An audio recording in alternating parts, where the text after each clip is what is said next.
Hey guys, this is Simon Sage from Mobile Nations at GDC 2014. We're with Lawrence from Funcom. How's it going, Lawrence? Pretty good. Yeah? You guys working on a pretty cool looking Lego game, right? Yep, Lego Minifigures Online. It will hit open beta in the summer and will be launching in the fall. Cool. So what's the game about? It's a game about collecting Lego minifigures, taking them on epic adventures, fighting crazy monsters, and doing it with your friends. Nice. So are there a lot of minifigures to collect then? Yeah, we'll have close to 100 minifigures in the game when we launch. That's a lot. Okay.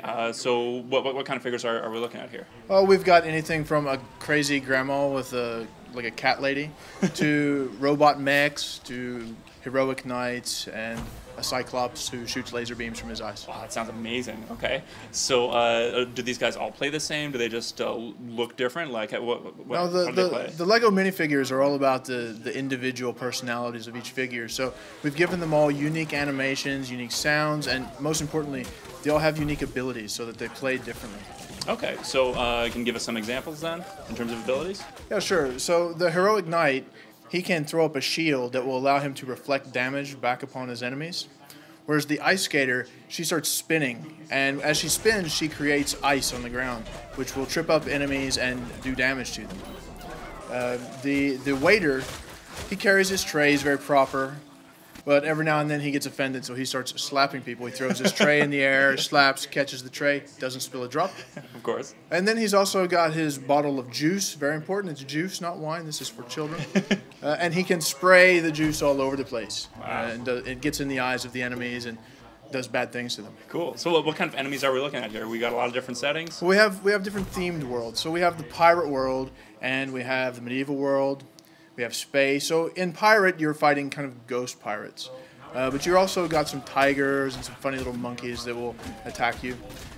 In the medieval world, trolls and ogres and harpies, and I've heard rumors that there might be a dragon. Ooh. Yeah. That's pretty cool. So, I mean, you said earlier this is a game for kids, but what's the progression like? Are there a lot of like individual skill sets to develop?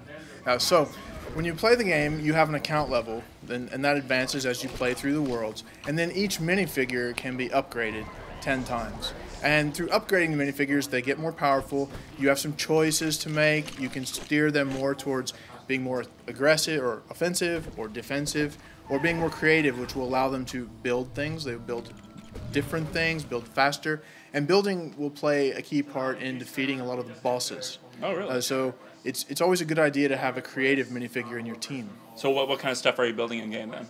Well, for example, when you're fighting Crikey the Kraken, he's a giant kraken. He has tentacles he tries to hit you with. There are traps you can build, and what you really want to do is trick him into landing his tentacles on the traps. It does a lot of damage to him. Oh, that's pretty cool. So it sounds like there's still a fair bit of depth for older players here too, right? Yeah, the target audience is primarily the Lego fans, kind of around 7 to 12, which is the target audience for the product.